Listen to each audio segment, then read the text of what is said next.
Hello everybody, hello to the world, and welcome to the fourth Evenings with Filmmakers. This afternoon we will not have a tea time, but we will have a nice conversation with the authors from the European Young Talents Competition Program at the 17th online edition of Animateka. We are live from the Animateka studio in Šiška, Ljubljana, Slovenia. My name is Igor Prassel, I'm the program director of the festival, and my co-host is... Hi, Anna Šturm. With Anna, we selected the films, and we are very glad to discuss those films with the authors. For this session, with us, Katarina Blažič, the author of the film 5 Hour Conversation. Also with us, Nunu Leszyńska with the film Ahead. Then we have Natalia Spychała with the film Marbles from Poland, and Elise Ferle, À la mer poussière, To the dusty sea from France.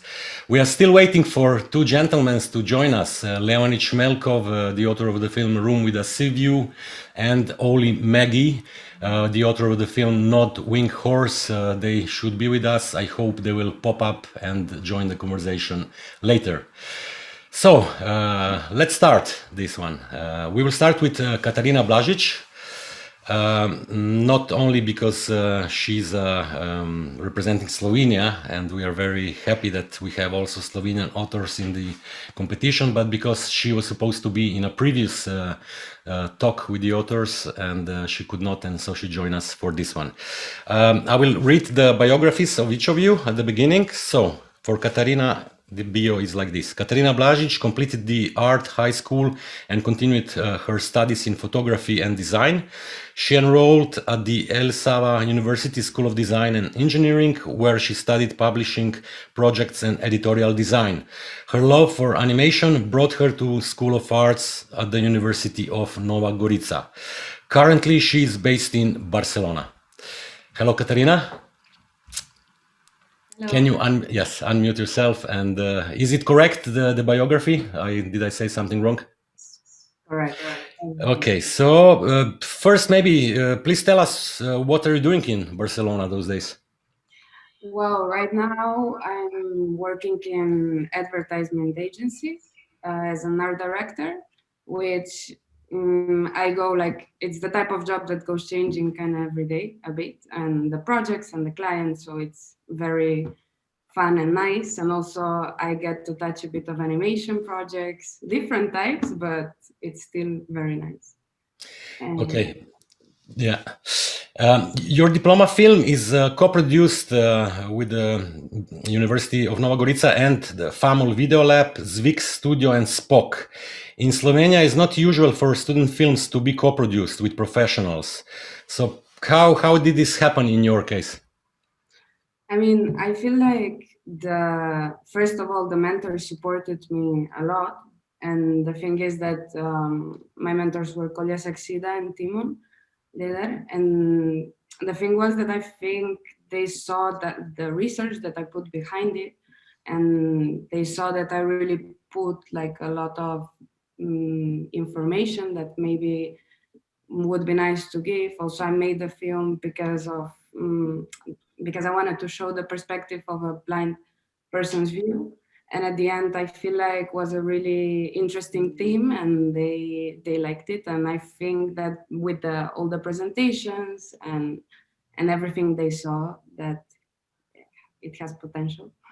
But so this co-production meant that they co-financed your film, or they gave you some other kind of services?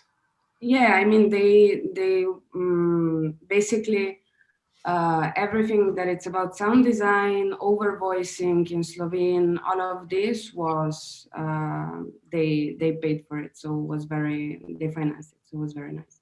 That well, the sound is very important. So that was the like kind of a really, really important part, no, of the film, and would be a shame to do it not so well. Okay. So your film is based on an interview with Tommy Edison. So could you maybe tell us more about him? Where did you learn about him, and why did you choose this particular piece of text for the film? Well, basically was while I was like researching on the subject, I found like I went to see different videos like of people that maybe are blind or work with blind people and talk to people. And he surprisingly has like he's a film critic and also has a lot of viewers that are really interested in what he's explaining and how he's explaining. And I just saw him like a very talkative person, and since he has also a very cool film background, I felt like would be the perfect, you know, collaboration type of thing. And I decided to write to him, and he indeed wrote me back. And then we scheduled like an interview or maybe more of a talk, which he was explaining to me like I don't know, from to, no, like from, for example, we are on the plane, which I also explain in the film, like you're in a plane and you don't want to that people maybe sometimes disturb you. You're like, I just want to come there and go off, and that's it. And for him, this perception, he never got it. Like he always, you know, searches for someone to talk to that maybe he can even help him out, because he said at the end, like it's kind of difficult to find, and always it's nice to have someone to at least know him a bit. So yeah. That's a really great story. But he's not the one that is actually telling this story in the film. How did you choose your voice artist, and how did you work with him? Maybe also, why did you decide to leave the text in the English language? Or is it also a Slovenian version of it? Well, the text, first of all, was like from the interview, what we were talking about, mostly I was, how to say, like I kind of, he talks in a very structured way. So I put like maybe phrases that he said and just connected it more or less together. And the thing is that I don't know, I didn't want to rewrite it, but I prefer to I don't know, to put it as he said it, because he explained it really well. And yeah, well, what else? What was the second question? I wasn't sure that he was speaking the text, or was it some other voice artist? Yeah, the thing is that I was searching. I didn't, not that I didn't want that he speaks it, but because of he has a lot of going on also, and all the recording part, I wanted to kind of have a lot of control over it at the end, because I needed to have it like very well spoken. And I don't know, maybe he would do one take on a very bad micro, and I wasn't sure that everything would work out, and with all the timings that I had would be quite difficult. So I said, I'm gonna search for someone that has the same kind of attitude, like happy, friendly, but not too, I didn't want someone dramatic and tell it in a way that wouldn't be like him. No, he's very much of a friendly person and happy person, and I don't know, I thought that would be very nice to represent it in the same way. So then I was searching for different artists, like voice artists, and found Ted Limper. And he did it really well. Like in the second take, I think he sent me over like different takes, and then I chose the one. And then in Slovene, we also decided to translate it, which also was financed by all the sponsors. And because I think that would be also nice in Slovene, but it's in English language, because at the end it's Tommy's language, so it's kind of difficult to translate it like this. You should not say sponsors; they are co-producers because maybe that's more important when you are a co-producer. Okay, we maybe forgot to say that actually your film is an animated documentary because it talks about a real person story, and for me it's really beautiful and nice and actually poetic that the text is structured in the form of a poem. No, so is Tommy Edison the author of this poem? Was he created it? He created the. I mean, I created it, of course, but was like kind of with the same, how to say, with the same tone of voice that he has. And some of the things that are in the script, he literally said it. Like, for example, the end of the film, it's literally what he said, no? Like, so, I mean, depends how you look at it. But yeah, I did it.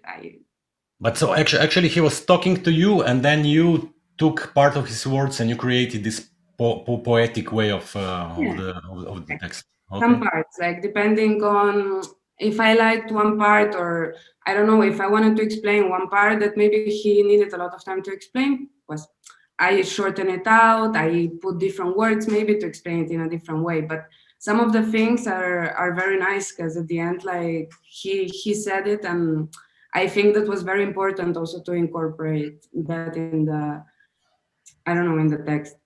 Mm-hmm. And yeah, like this of you must see something, no, I don't see anything, and that's a 5-hour conversation that actually he says in one of the videos in YouTube, like, and I thought it's such a nice, like, because every time he starts to explain that he doesn't see anything, like people just start to, I don't know, like just endless questions of, but how, no, and then it's like a loop, so it's it's quite nice. The film explores a blind person's view of the world, and you already said that you are very interested in that theme. But I was wondering, how did you approach the visualization in terms of this topic? Well, the visual part was basically, at the beginning, I had it planted very, very much different. Like I was focusing a lot on the visual part of it, but then when I was searching for references, how actually blind people draw, if they're able to draw, if they're not able, and so on, you can see that some of them are, and then I found more artists. And the thing was that, for example, like the line, I tried to draw it like a bit like them, but not the same. But for example, interpret the way they draw, no? So I don't know. I was trying to put to draw shapes that are quite simple and they don't have a lot of detail. So for people that have a certain visual impairment, could see it better. So also the colors are adjusted to it. With it's called WCAG2AA, which is like it's a standard for colors for blind people, for them, like kind of how to say, for the diseases that are most common but are not very, how to say, that you cannot see, no? Like maybe you have a visual impairment, well, so on.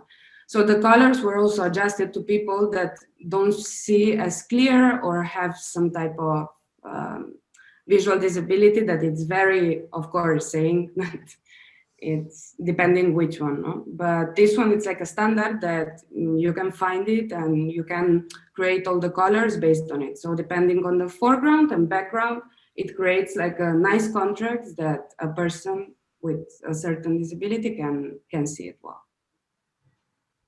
Okay, there is a little part of 3D animation as well in the film, beside like the whole being made in 2D, and I think it works very, very good.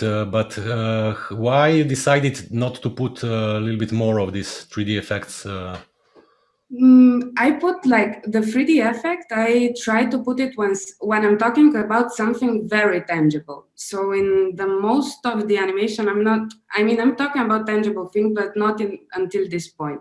And I thought that would be nice to just have a hint of 3D, but not focus on 3D, because at the end, 3D showing you something that is very real and tactile. And so, for example, I used humans in the TV, which is like a way of saying that, for example, Tommy doesn't know how a human even looks like. Like, he doesn't, I mean, he can touch, but he cannot, like, kind of imagines, but, you know, it's something that he cannot explain to us. So the thing was that I think I didn't want to put too much presence in 3D just because of the theme.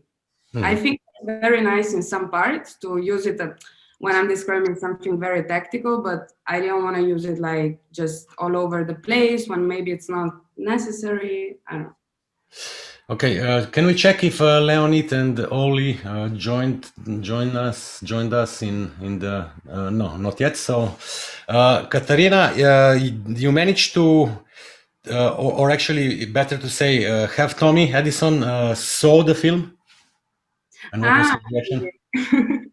Yeah, the thing was that actually when we finished, he saw it and he said it's very nice that I mean, I need to still speak with him because I was talking with Belcharcio, which is his like, how to say, manager. And he was actually the one writing to me because he remembered, because also he knew about it. But yeah, hopefully, I mean, he liked it as far as I know. I still need to talk about him, and so one day we need to do also a video call and see it together.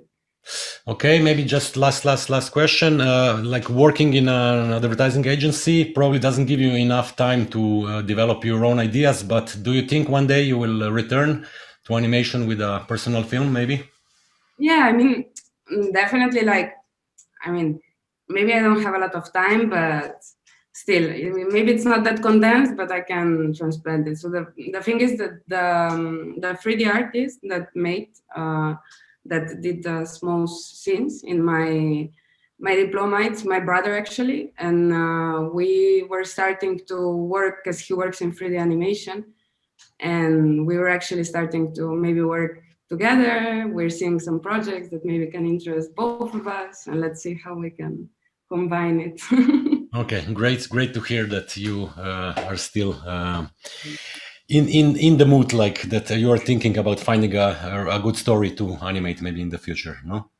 Of course.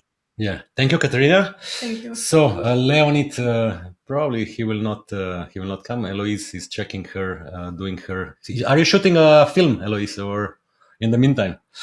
Okay, let's go on, and we go to Ala Nuna Leszyńska. I don't know why I'm continuing to say Alu, and actually let me read your biography, which is really short. Ala Nunu Leszyńska, born in 1994 in Poznań, Poland, currently based in France, studied at the University of Arts in Poznań, at the Royal College of Art in London, and at La Poudrière in Valence, France. It's a very short biography, but I'm sure that you are doing a lot more things. And actually, beside being this nomad animation student, I think that are you involved also with some other things probably at this moment? And are you in France right now? Yeah, so now I am based in France. I am in Angoulême, a small city next to Bordeaux. And yeah, I'm mostly freelancing. My journey through education was quite long and traveled, and not necessarily finished everywhere. And so, like, now I just decided to focus on the things that I love doing, and yeah, so I'm mostly freelancing on projects that I choose, that I believe in. And at the same time, I became a part of a production cooperative, Cola, mostly based in Portugal. And This is my next question, so we come there. So yeah. Maybe Anna, you go. Yeah, sure. The synopsis of your film says that the fear of being overwhelmed by the outside world can almost literally make you lose your head.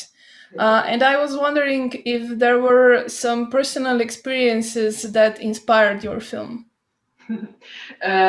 Regarding the synopsis, it's a synopsis that was that someone made of my film. As you probably realized already, I like short descriptions, and so when I am to pitch my film, it's usually a short film about living with and as a headless person. And so, but this one was snatchy, so I copied it. I stole it, and yeah. So is it based on some personal experiences? One of the main goals of making this film was to not make film about myself or anything important to me. Mostly focusing on sort of visual connections and more intuitive script writing. And then after I finished the film, put it in a box, I realized that I completely failed my first goal to avoid talking about personal experience. And let me leave it at that. The characters in your film are often leaving the security of a cozy room to visit strange and magic worlds in search for a spare head. Are those colorful places representing, I don't know, like dreams that you had, or some kind of like, I don't know, like distorted utopic world, or? The answer is a bit yes, a bit. And so let me tell you about how this film came to be. This is my first year film at Royal College of Art, and I really wanted to make something, as I said, that is not about me, and also something that tackles very much this. I really wanted to see how far I can push the limit of what I can do in film. And so like what I feel like doing in the film.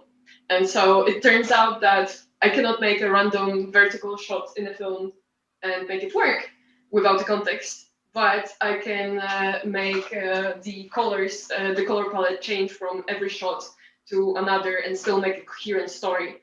And so this film actually, the idea for the film came to be from one of the exercises we had that was that is a really nice ideation challenge, and I recommend it to everyone, which is to stack loads of comic books, open them at a random page, redraw one frame that you first saw, just a simple sketch without many details, make a stack of the shots and of the frames, and start to piece them together. Start to see whether there are some connections that come to mind. And for me, I was really interested by two shots: the shot of a journey, and also a shot of a creator and a robot. And I started asking questions of what I was starting to think about the creator and the robot becoming a sort of independent thing. And the main question that came to mind was, what if the creator is looking for something that the robot is missing, and spending loads of time finding it, looking for it, finally finding it, and it turns out that it's not exactly what the robot actually missed. So, like, what are the actual necessities of a person in comparison to projected necessities that people see in that person? I don't know if that's clear and if that answers at all your question. You already mentioned colors that you use in different sequences. Do they have any special meaning? You know, are they connected to some different story parts that you wanted to make more to have some special meaning because of the color? And maybe you could also say a bit more about the visual style of the film, and if you had any references for the images. regarding the colors, I've been for a really long time while making the film, I wasn't sure whether it will stay this way or the way I'm making it or not, and whether I can actually make it work to change the colors from every shot to underline and embellish the mood that I want to tell in this in a given shot. And finally, I just decided to go with it. I had a great pleasure to work with Magee, who helped me make a color script for the film. As when every shot was animated, my color correction was that you should usually make at the end of the film, just to make the film look more nice, was absolutely crazy, and changing everything to match the and give away the atmosphere we were looking for. And so yes, I like colors, and I don't know what is my favorite color, so I decided to use all of them. That's the first part of the question. The second part of the question is about the aesthetics. So when it comes to the looks of it, I was this film is pretty minimalistic, with bold, flat colors and simple objects with sharp contrast shadows. And again, that was another question that I asked to myself: how much do I need to create space? How much elements do I need? And I decided I absolutely love to contrast the abundance of things with silence, and sort of focusing on the conversation between those two was my main focus in this film. And regarding references, I'm gonna be pretty obvious. It's when making the presentation book, I think I put Gaston Pacheco, whose works I love, but Nicolas Menard was and is like one of my main references always. And what else? Lots of very beautiful, talented Instagram people that I just love observing, and then figuring out whether I can what I can, like, not necessarily steal, but what is it that I like about them, and whether I can find it in my own practice. Were you studying with Nicolas Menard at the RCA? No, he finished the RCA way before I came, and yeah. I did only 1 year at RCA, and there is Ollie I see, and he did. He was my classmate, and yeah, but he actually finished the school, so yeah. Okay, just a short one. In actually, it will be a short question, but give us also a short answer if you can, because we are running out. I am interested to understand. Okay, now you told us that you spent only 1 year at the RCA, but so still, what was your experience of studying there? And then also, please tell us about your involvement with this COLA, Portuguese Coletivo Audiovisual, the co-producer of your film. Studying at RCA was interesting. Studying in London was tiring. That's the short answer. Okay. My involvement in COLA is this is not we are not a production company. We are a cooperative. We are a cooperative. Yeah, it's collective. I don't like the name, but it's okay. It's a cooperative, which means that we all own it. And so this is a place where we gather people who are just really keen on trying new things and sorry, I cannot make it short. I'm producing, art directing, animating. I'm doing whatever I feel like, and I'm trying to bring more work for people that are inside of the production company cooperative. And I also and trying to find films that we would like to invest in with our own funds, but also with support in, for example, finding funding for the for co-productions, which this year, for example, we made with. We managed to go for another kid, another RCA kid that is also in the student competition, João Gonzalez. So we'll be producing his film, and yeah, okay. Okay, very, very interesting, this thing, and I think it's great that such initiatives, cooperatives, collectives, whatever exist, because it actually I think that students usually they really need some help, especially like some more bigger financial support for their films. So thank you for explaining everything. Okay, in the meantime we have Ollie that joined us. Leonid, he's still. Hello, Ollie. You will be last, so just keep your mic switched and wait for our questions. Okay, we go on. We go to Natalia Spychała. Am I saying right your surname? Spychała? Yeah, almost. It's like Spychała. Spychała. Yeah. Okay, so let me read your biography. Graduate at the Łódź Film School, Poland, director and animator. In addition to making short animated films, she explores stop-motion techniques by co-creating projects that combine animation with literature, theater, music, and new technologies.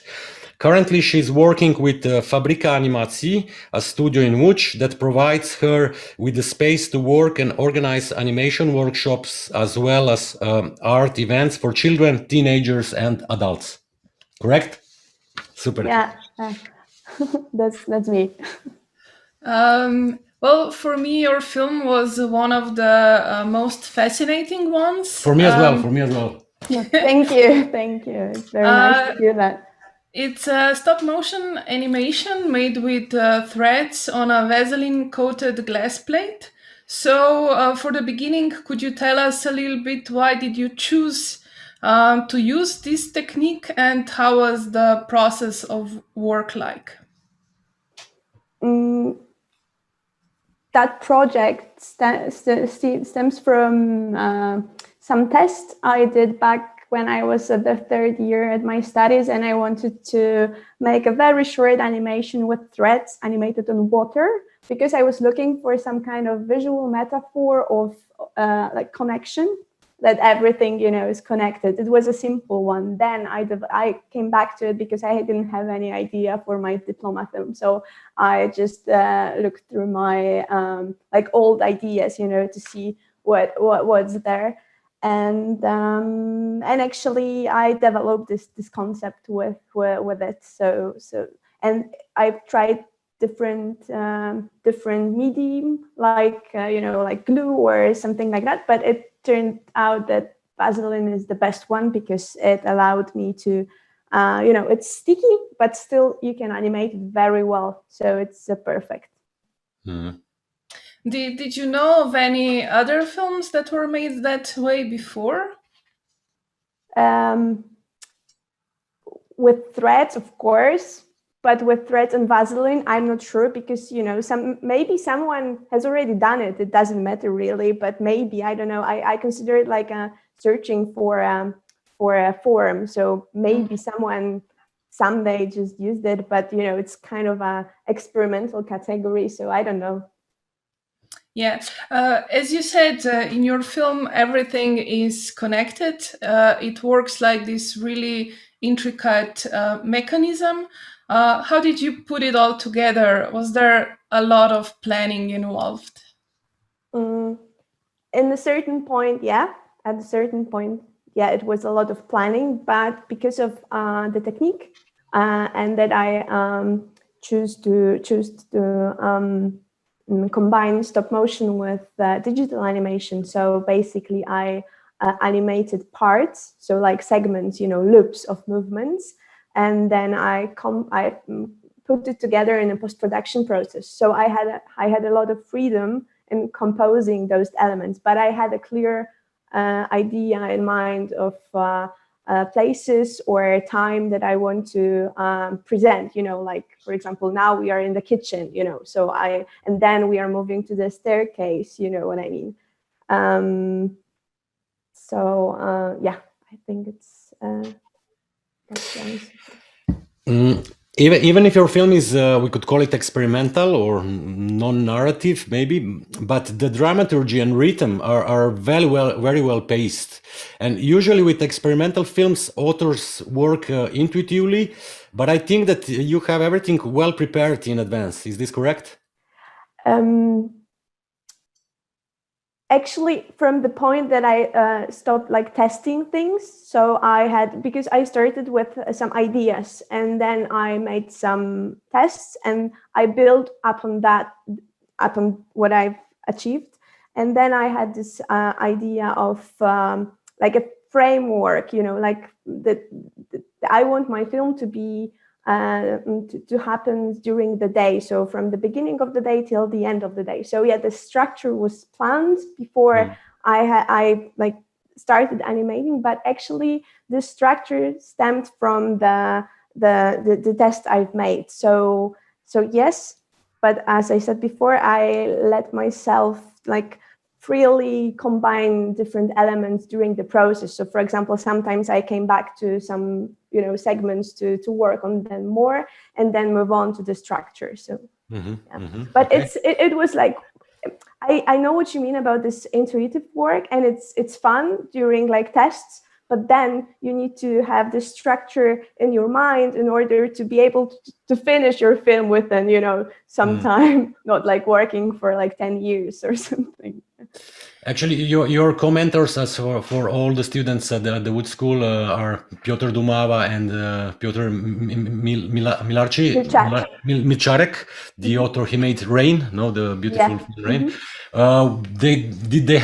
I don't think they had a problem with your film being experimental, because they like such approaches as well, I would say.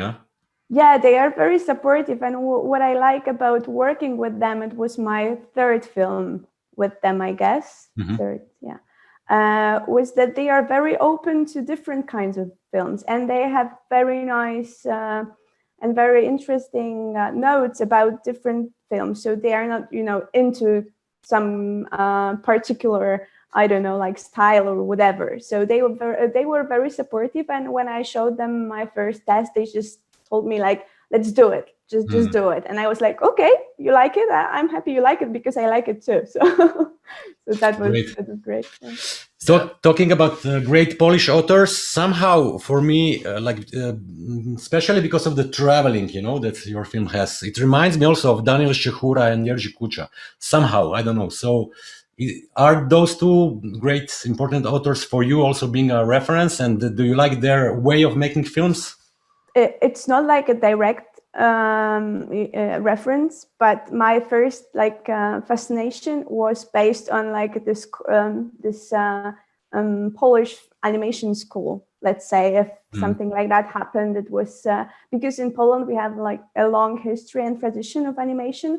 So when I started to being into animation when I was, I don't know, like 12 or 13, I started searching for independent animation within the Polish tradition. So yes, and what I like about this animation, especially from 70s, that they had this very well-built visual metaphors, because they wanted to say about things that weren't allowed to talk about. So they need to, make those animation very full of senses, let's say. And they were very conscious about all you can achieve by the animation as an art form. So with all those visual metaphors and a little bit like tricks in animation, I think. So yes, I think it's because it's something that I'm very familiar with, and I really admire that. Probably it could have some impact on me, for sure. Great. And for the end, I'm really interested to understand what kind of animation workshops are you organizing? Can we apply as well, or? I mean, of course you can, because my favorite groups are seniors. So I sometimes work with people like above 60. And it's basically stop motion animation for amateurs and for whoever wants to make a film with me. So if you want to come, just anytime when you are in Poland, just I will wait till I'm 60, so then I will contact you. Okay. And just maybe for the last part, talking with all the great authors from the school in Łódź, and we every year with Anna, we are really astonished about the quality and different original approaches. But this year we always mentioned the film that you all made together, and I think that you were the editor of the Strajk Kobiety Sieciw Polek film, like the omnibus created by the students to protest the how to say, like, let's say, fascist try from the Polish government to take the power over female bodies. And I think you succeeded. The film is great. Everybody who doesn't saw it yet, you can go and check it.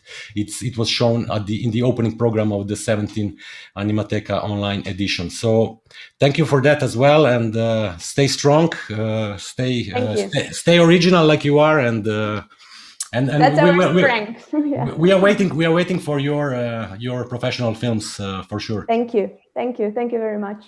Thank you, Natalia. Yes. Let's move to Héloïse, and Leonid is not there, so Ollie will have some minutes as well.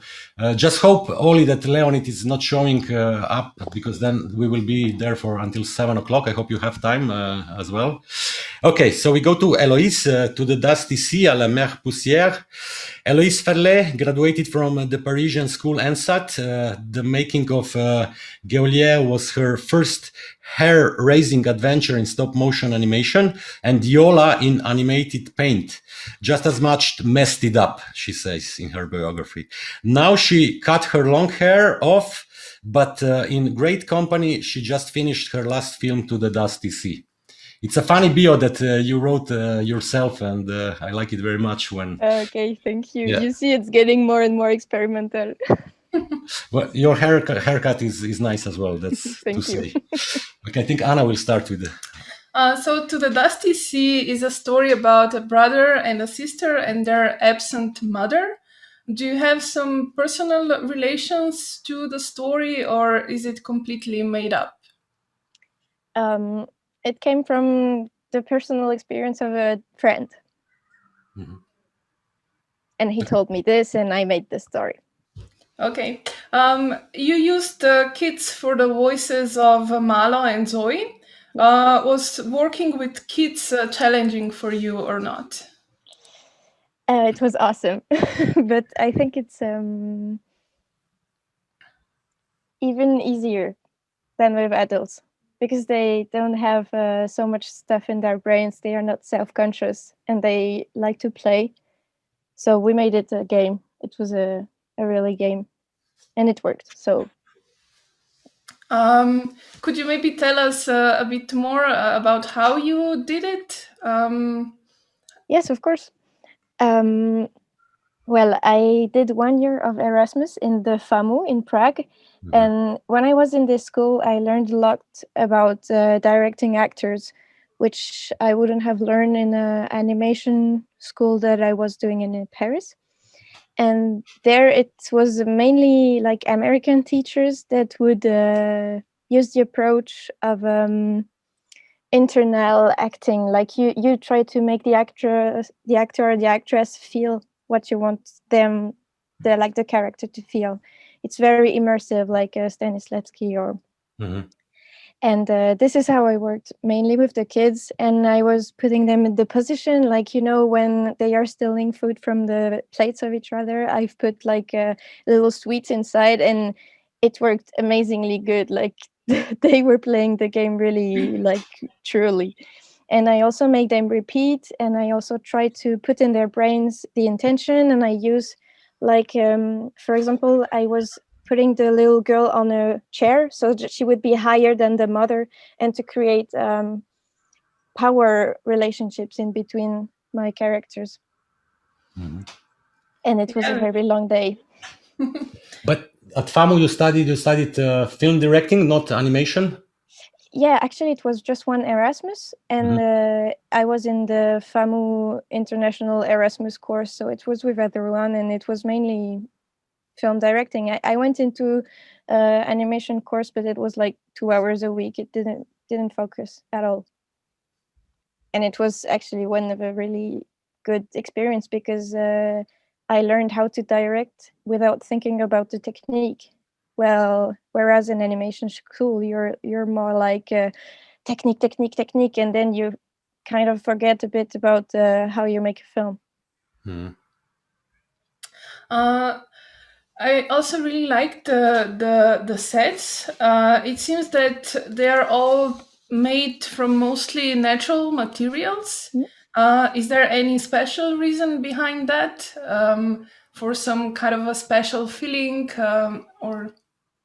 Yeah, actually, I really like dried plants, and they are really easy because they are already beautiful and already created, and I just have to put them there and it's fine. I don't have to spend hours and hours creating little flowers. And also, mostly we used easy and simple materials like paper, cardboard, and cloth. Like I really like cloth and the wool of the characters, of course.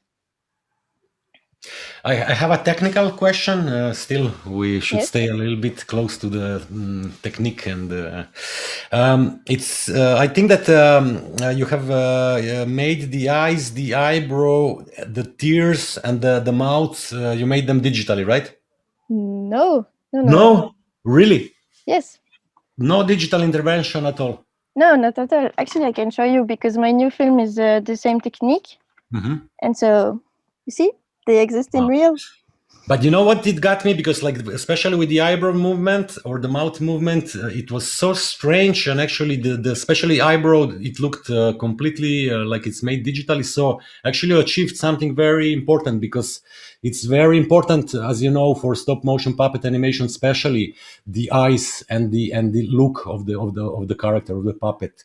So compliments because of that. I think Thank you. Really, actually, it's quite a simple idea. It's just another piece of wool, like different color, and you take a bit of it, like foot, and then you put it. It just sticks not by itself on the other piece of wool, and you animate it, thinking a bit like 2D, but you don't have to create many mouths and many lip syncing movements. You just shape it in your hand while animating.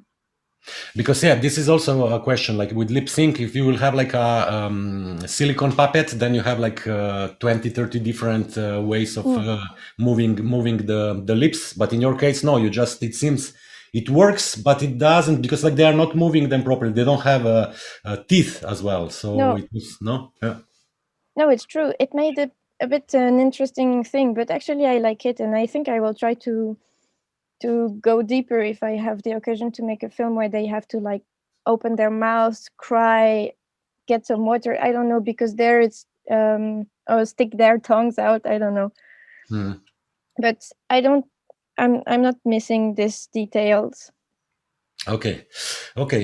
Maybe also a question about inspiration. It's the films of Emma Deswef and Mark James Rolls, Willy and the Magnificent Cake, are made in a similar technique. So were they an inspiration for you, and did you have a chance maybe to meet them, to talk to them? My first film ever was made with wool too, and it became like this because I saw in my classroom a puppet who was lying there made by wool, and I was like, oh, this is so beautiful, I want to do the same. So I started asking people around, and there people told me about Willy, and I was like and so I spent countless hours looking at the film and putting pause on it to understand how they would have done stuff. Then I did the film, and then I got the chance to be on an internship on the second film, like This Magnificent Cake, for 1 month. And there I could see how they actually made the stuff I thought and I imagined ways of that they would have done, but it was not at all the same. It was really different and really interesting to see how I invented ways of making it, thinking I was copying, but actually not. And so it was really cool. So I met them in this internship, and I could go deeper into exploring those felt experiments. Okay. Very good. My last question. The production of a stop motion puppet film is usually a very long and complicated process where you need to collaborate with a DOP, you have to put lights. It's kind of very different than other animation techniques. What was the most difficult part for you in all this long journey, I would say? And how long was the journey? It was very long. It was like 1.5 years. Well, which is not so very long for animation film, but I actually had those people you described as a team with me. And I would say that the most difficult part was managing and producing, because I actually did it meanwhile directing, and also dealing with the people's feelings, like dealing when this one is hungry and this one wants to have a break and this one is sad and I am the sad, and this was like really the main thing, and it looked more like production.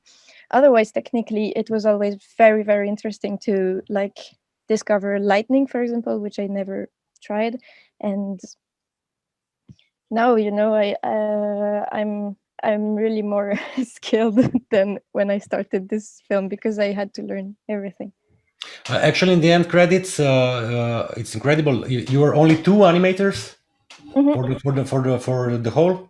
Yes, actually, I did like 3/4 of it, and the other my friend did 1/4. Great. And only working on one set by the time, or you had like multiple sets ready? We had only one set, and actually, when in the beginning part, when he was animating, it was like 3 days a week. I would do sets design, building props and etc. And then I would animate on Monday and Friday, and he would do the middle of the week, so I could still be there in what was happening. And then he had to go, and I did the rest of the production myself, because the end of the year came and I had to do my diploma, and I didn't finish the film, so I asked for an extra year. And there it was very much more lonely time, but it was fine. Okay, so yeah, this is can be usually a problem when the films are not finished at the time. But one of your mentors is Sebastian Laudenbach, right? A very interesting French director. Probably he collaborated with you more at the script stage than later on, right? Yes, totally. It was more in the writing. The writing took like 2 months or something. But then, yeah, he was like coming in to see, but he's not a stop motion director, so. Great, Héloïse, thank you very much. And are you shooting a film right now? You're in the studio or not? Yes, actually, I'm working, and so I permitted myself to continue. But you can see this is a new story of a little girl, and it will be about becoming who you want to become as a girl. It's a professional production or still? Yes, it's a professional. With whom? It's a production who's called Tant Mieux Prod, and it's in Paris, and it's actually a collection. I'm doing this with 12 other filmmakers, and each of us is making one film, adapting one poem from a poet, and it's the 8th year, and before it was other poets, and this year's the first woman poet year. Who is the poet? It's André Chédid, and she's the grandmother of a very famous French singer, and she's not so well known, but she's very like interesting. Okay, looking forward for the film when it will be finished. Thank you very much. Merci beaucoup. Thank you so much. Thank you. Okay, and we go to the last but not least one and only Ollie Magee. I'm pronouncing right your name, Ollie Magee, right? Ollie Magee, yeah. Great. Let me read your bio first. Ollie Magee is a Northern Irish filmmaker with a background in painting and music. Ollie settled in England to study animation at the Bristol School of Animation and later the Royal College of Art in London. He's mostly drawn to ideas around anti-narrative and structuralist film. That's it. And Anna has a first question. You wrote in the synopsis that your film is self-sabotage. Could you tell us a bit more about your very unusual narrative style? Sure. Yeah. So in this film, there's this horse that blocks the film, right? And And this idea that it's self-sabotage is that I'm sort of denying myself and denying other people all this work that I've done and this work that I put into this film. And I mean, the origin of this is this film was never like this originally. There was never this idea of blocking it or hiding it. There was a more traditional narrative maybe going on. You know, had this horse character. And as the script developed, this horse became more and more sidelined and more irrelevant. But I was so attached to this guy that I just needed him in the film. So he became this sort of burden on the whole project, right? And so this idea that it's self-sabotage, this sabotage is like letting this guy win and just, you know, giving him center stage, despite the rest of the film, right? You know, he wins. He's he's all you see. So it's self-sabotage on a few levels, maybe, or self-destructive, maybe. When you're making this film, did you think about how viewers might react to it? I mean, for example, I was a bit irritated that I couldn't see the film, but I also found it really funny. Yeah, I think that's good. I think that's what I was aiming for. I feel like frustration is can be a good thing in film, you know, irritation. And it was important to me that it was frustrating, because then you would feel like, oh, okay, you're missing out on something. But that, you know, that's a whole other conversation, if there is actually anything back there, or if you are missing out on anything. But yeah, I hope people are, maybe it just provokes some thoughts about narrative and how it's presented, and also how, you know, that relationship between the filmmaker and the audience, like what, you know, is it just me telling you a story and it's just like a one-way thing, or is it part of the work is on the audience, you know, to figure it out and do a bit more work. Yeah, because we wonder what's behind that horse, what goes on there. Sure. We also see different animation techniques. Can you tell us a bit about the animation process of your film? Yeah, so the film's primarily sort of multiplane and paper cutout. I was quite lucky because I was at the RCA, obviously, with Nunu, and I got access to one of the studios there, which is their multiplane room, which I was lucky to use. They have Clive Wally's big old multiplane that used to make it. So it's a real mix of things. It's a mix of paper puppets that I made, painted and made, my own photographs that I printed out and used for collage for the backgrounds. And there's also sort of elements that are painted onto cell and 2D effects, things like that. So it's a mix of techniques. I thought it was important that it was sort of, I mean, it's my first sort of stop motion film, but I thought it was important that it was stop motion because it needed to be a real thing that's blocked up, right? It's not, there's real depth to it. There's no... Talking about talking about depth in the multiplane, how many layers you've been using? I can't remember. I think it was maximum about 8 or 9. I think it wasn't that many, but yeah, that was a whole new process to me, and I think as well that process kind of influenced the aesthetic of the film as well, and just generally the mood and the tone. Especially that room I was in, which is this like really basement studio with no lights, and it was freezing cold. I was on my own, and that probably influenced the film as well. This sort of overarching despair and sort of I don't know. Ollie, I remember watching the film in the process of selection, and you know, it's like we got like 300 films, I think 300 something, and then you watch, say, yeah, good. Comes your film, I'm like, what? And then I'll go to rewatch, I say, what the And I watch it for the third time, and I'm stopping frames, and I have stopped the last frame of the film just to be sure that the dog, which we only hear being bitten, is lying dead on the street. So my question is, why had you decided to kill the dog? Okay, well, I'm glad that you had that reaction. That's great, and it's amazing that you went through and did the detective work, put it together. That you're one of the few people that actually realized that there is that dog that gets beaten and is dead at the end of the film.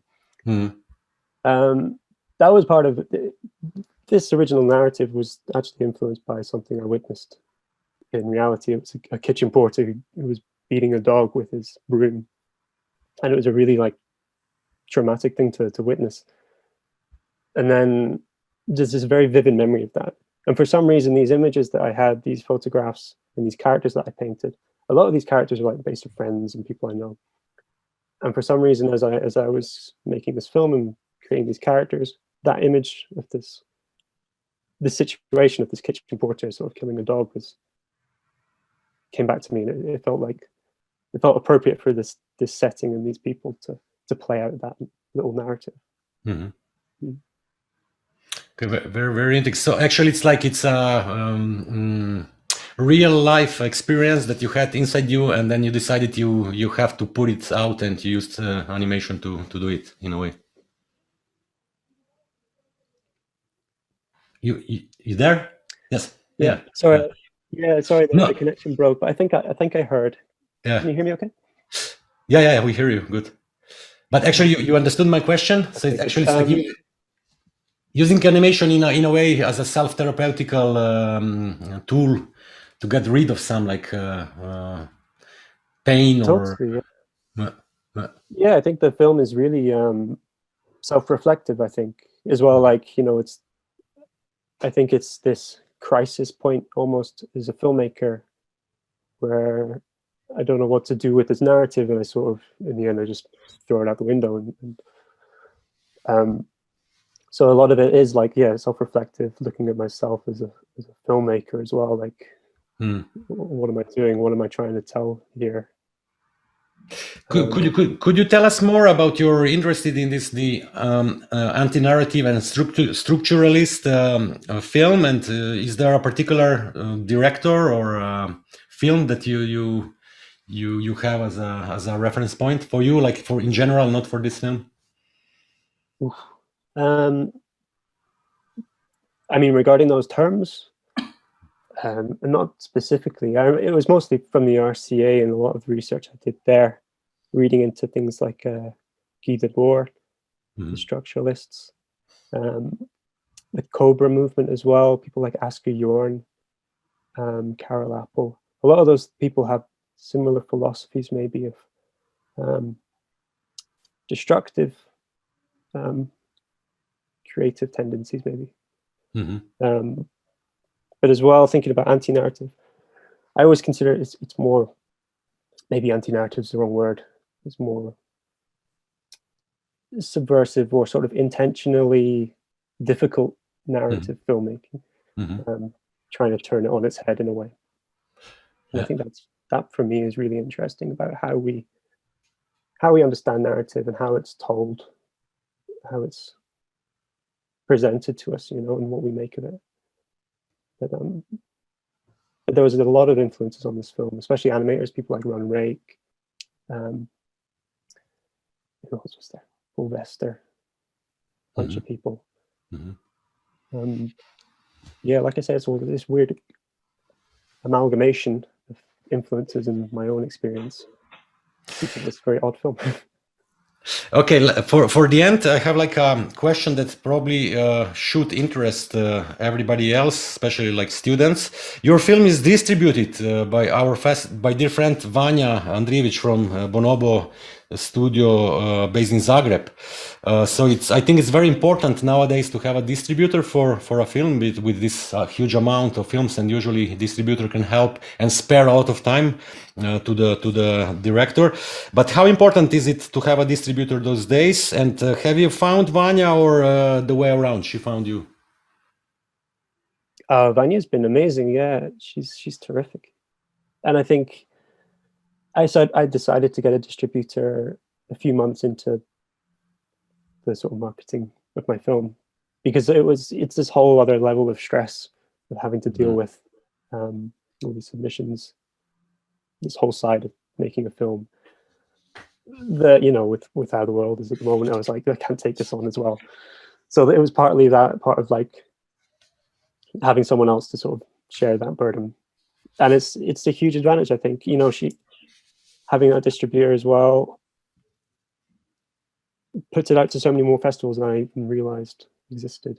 And I don't know from your side, putting a festival together, if you see a film that comes from a certain distributor that you trust or have relationships with, I don't know if that helps. I think so. Yeah. And especially you should be lucky, because like she's really specializing in autorial animation and experimental film, so it's she found a niche, and I'm sure she's doing a good job for you. So good. I think that we did quite okay for this talk. Can we see everybody? And actually, Leonid Shmelkov didn't show, so unfortunately for him, fortunately for us. Otherwise, we would reach the 8 o'clock. At 8 o'clock, we are continuing with the Q&A with the authors from the main competition. I really thank you all for this interesting and very kind of informative, but also like unusual talk. Very, very nice one. Yeah, it was a great one. Yeah. And as I said, like to each of you, we are waiting for your new films, and we hope that we'll meet like in person, that we'll watch your films in cinema, as it should be, not over the screen. But yeah, this year we did it like this. I think thank you for the films, and maybe you should thank us that we showed us, but no need to thank us. It's our job, and we are really happy to present great films, especially the ones by European students, because like you are really like how to say it right. You are showing that animation is an artistic field, and actually that everything is possible. There are many ways to tell stories, and I hope that we, with our selection, represent this variety of different approaches and voices for animation. So thank you very much for being with us. And thank you. Please don't watch the festival until the end, until Wednesday. There is some great stuff there all around in many programs. Thank you very much. Well, thank you for making a festival. Yes, bye-bye. Thank you. Bye.